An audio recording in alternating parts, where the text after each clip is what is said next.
함진규TV 시청자 여러분 안녕하십니까? 함진규입니다. 아직 함진규TV의 구독자가 아니신 분은 화면 아래 구독 버튼과 좋아요 꾹 눌러서 함진규TV를 응원해 주세요. 더 유익한 콘텐츠로 여러분께 보답하도록 노력하겠습니다. 생성형 인공지능인 챗봇에게 기술 회사를 운영해 보라고 시켰습니다. 그러자 인공지능은 단 7분 만에 소프트웨어를 뚝딱 짜냈습니다. 들어간 비용은 1,000원도 안 됐습니다. 생성형 인공지능의 주요 활용 분야 가운데 하나가 프로그램을 짜는 코딩인데요. 이 연구 결과는 앞으로 생성형 인공지능이 소프트웨어 개발 분야에서 어떤 역할을 할지 잘 보여줍니다.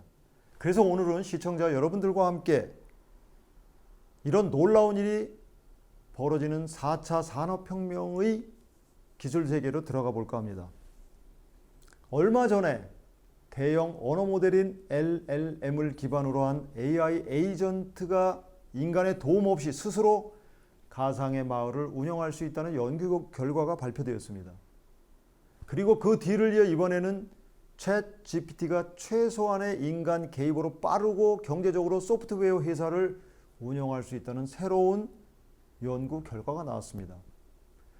브라운 대학교와 여러 중국 대학들이 공동으로 구성한 연구팀은 챗 GPT의 3.5 버전을 기반으로 한 AI 봇이 사전 훈련 없이 소프트웨어 개발 과정을 완료할 수 있는지 시험했습니다. 이 테스트를 위해 연구자들은 챗 데브라는 가상의 소프트웨어 개발 회사를 만들었습니다.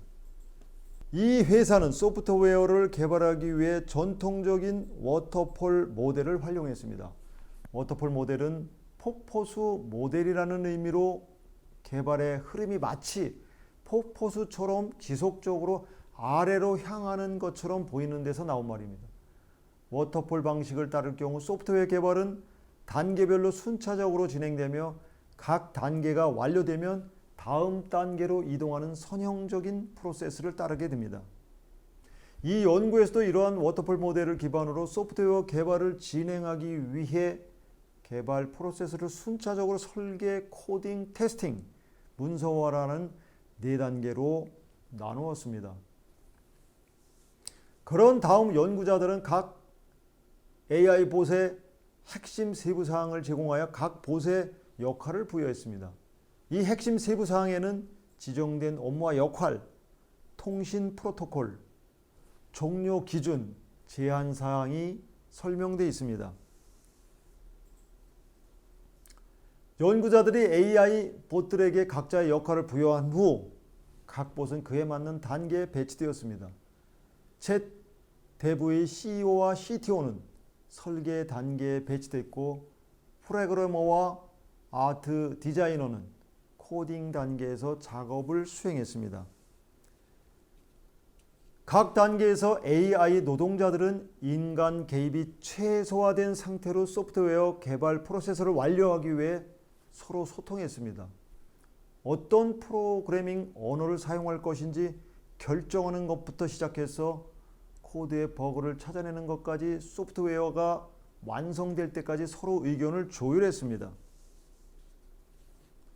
연구자들은 다양한 소프트웨어 개발 시나리오로 실험을 진행하고 그에 대한 분석을 토대로 챗 데브가 각 유형의 소프트웨어를 완료하는 데 시간이 얼마나 걸리는지 그리고 비용은 각각 얼마나 소요되는지 살펴보았습니다. AI 노동자들은 어떻게 일을 했을까요? 연구자들은 챗 데브의 오모게임 프로그램을 짜라고 요구했습니다. 설계 단계에서 CEO는 CTO에게 새로운 사용자의 요구를 만족시킬 구체적인 프로그래밍 언어를 제안하세요 라고 요청했고 CTO는 파이썬을 제안했습니다. 그러자 CEO는 좋습니다 라고 답하고는 파이썬의 단순성과 가독성이 초보자와 경험 많은 개발자 모두에게 인기 있는 선택이라고 설명했습니다. CTO가 시작합시다 라고 말하자 챗 데브는 코딩 단계로 넘어갔습니다. 이때 CTO는 프로그래머에게 코드를 작성해서 파일을 만들라고 요청했습니다. 그 다음에 프로그래머는 디자이너에게 소프트웨어를 꾸밀 아름다운 그래픽 사용자 인터페이스를 만들어 주세요라고 요청했습니다. 채팅을 통한 이러한 소통 과정은 소프트웨어가 개발될 때까지 각 단계에서 반복되었습니다. 챗 대부에 70개의 소프트웨어 제작을 의뢰해 본 결과 소프트웨어 하나를 완성하는데 평균 7분 이하의 시간이 소요됐고 비용은 1,000원도 들지 않았습니다.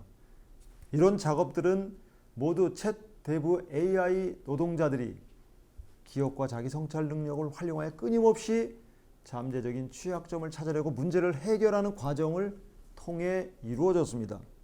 그 결과 챗 대부가 개발한 소프트웨어가 흠결 없이 정상적으로 작동한 것을 의미하는 성공률은 약 87%에 달했습니다.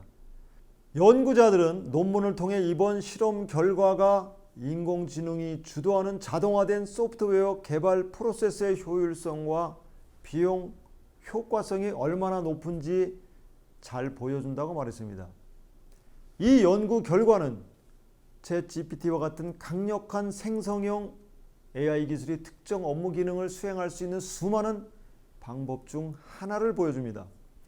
챗GPT는 출시된 지 1년도 채 되지 않았지만 이미 다양한 산업에서 채택돼 근로자들이 일을 할 때 시간을 절약하고 생산성을 향상시키는 데 활용되고 있습니다. 특히 프로그래머들은 생성형 AI 도구가 자신들의 일에 많은 도움이 된다고 여기고 있습니다. 베를린의 한 프로그래머는 챗GPT를 사용해 아파트를 구하는 프로그램을 개발했고 아마존 직원들도 소프트웨어 개발을 위해 챗GPT를 사용하고 있다고 합니다. 물론 이 연구는 완벽하다고 할 수는 없습니다. 연구자들은 언어 모델에서의 오류와 편견과 같은 문제점을 확인했고 이러한 문제가 소프트웨어 개발에 문제를 일으킬 수 있다고 지적했습니다. 그럼에도 불구하고 연구자들은 이러한 결과가 앞으로 세계에서 초보 프로그래머나 엔지니어에게 도움이 될 수 있을 것으로 전망했습니다. 인공지능의 발전과는 별개로 진행됐지만 소프트웨어 개발 자동화는 이미 상당한 수준에 이르고 있습니다. 바로 로우 코드, 즉 저코드 어플리케이션과 노 코드, 즉 무코드 어플리케이션의 등장입니다. 저코드는 수작업 코딩을 최소화해주는 소프트웨어 개발 애플리케이션 접근법입니다. 저코드 플랫폼은 그래픽 사용자 인터페이스와 드래그 앤 드롭 기능으로 개발 프로세스를 자동화하여 기존의 컴퓨터 프로그래밍 접근 장벽을 제거했습니다. 저코드 플랫폼은 특히 전문 프로그래머가 아닌 개발자, 즉 비즈니스 분석가나 프로젝트 관리자와 같이 공식적인 코딩 경험이 거의 없는 비즈니스 사용자를 위해 앱 개발을 민주화합니다. 이러한 도구를 사용하면 기술이 부족한 직원도 프로그래밍 작업을 할 수 있어서 IT 부서에서 쌓이는 일거리들인 백로그를 해소할 수 있고 조직 내에서 공식적인 IT 부서의 승인이나 관리 없이 개별 직원이나 부서가 독자적으로 사용하는 IT 리소스나 서비스를 의미하는 섀도우 IT를 감소시킬 수 있으며 비즈니스 프로세스 관리 작업 흐름에 대한 소유권을 더 많이 확보하는 등 다양한 방법으로 비즈니스에 긍정적인 영향을 미칩니다. 저코드 개발 플랫폼은 더 노련한 프로그래머에게도 도움이 됩니다. 코딩 경험이 거의 또는 전혀 필요하지 않기 때문에 개발자의 코딩 배경에 더 많은 유연성을 허용합니다. 예를 들어 일부 비즈니스 애플리케이션에는 특정 프로그래밍 언어에 대한 지식이 필요하므로 개발자 선택 범위가 더욱 좁아집니다. 이러한 병목 현상을 제거함으로써 저코드 플랫폼은 애플리케이션 개발 수명 주기를 단축하여 더 짧은 시간에 더 많은 작업을 수행할 수 있게 해줍니다. 이처럼 저코드 모델은 비숙련자들도 프로그램 개발에 참여할 수 있게 해줌으로써 신속한 애플리케이션 개발을 가능하게 합니다. 저코드 모델에서 한 발 더 나간 것이 무코드 애플리케이션입니다. 저코드 애플리케이션 플랫폼은 범위가 넓어 전문 개발자와 일반 개발자 모두에게 적합하지만 여전히 일부 코딩 기술이 필요할 수 있습니다. 따라서 저코드 애플리케이션 플랫폼은 주로 풀타임 및 파트타임 개발자들에게 서비스를 제공합니다. 그러나 무코드 플랫폼은 특별히 비즈니스 사용자들을 대상으로 하므로 전문적인 개발 기술과 지식이 없이도 맞춤형 앱을 만들 수 있습니다. 이러한 저코드 또는 무코드 애플리케이션 플랫폼은 일반적으로 클라우드 기반의 서비스형 플랫폼 솔루션으로 제공됩니다. 모든 저코드와 무코드 애플리케이션에 AI가 결합되면 사용자의 의도를 더 잘 이해하고 코드 생성, 데이터 분석, 자동화, 결정, 로직 등의 과정을 최적화할 수 있습니다. AI 알고리즘이 특정 작업에 가장 적합한 컴포넌트나 템플릿을 추천해 줄 수도 있습니다. 또한 AI는 이러한 플랫폼에서 발생하는 데이터를 분석하여 성능을 개선하는 데도 사용될 수 있습니다. 저코드와 무코드, AI는 각자 그 자체로서 기업의 효율성과 생산성을 높이는 강력한 도구입니다. 그러나 두 가지를 결합하면 거의 모든 산업에서 판도를 바꾸는 자동화를 실현할 수 있습니다. 지금까지 함진규의 4차 산업혁명이었습니다. 감사합니다.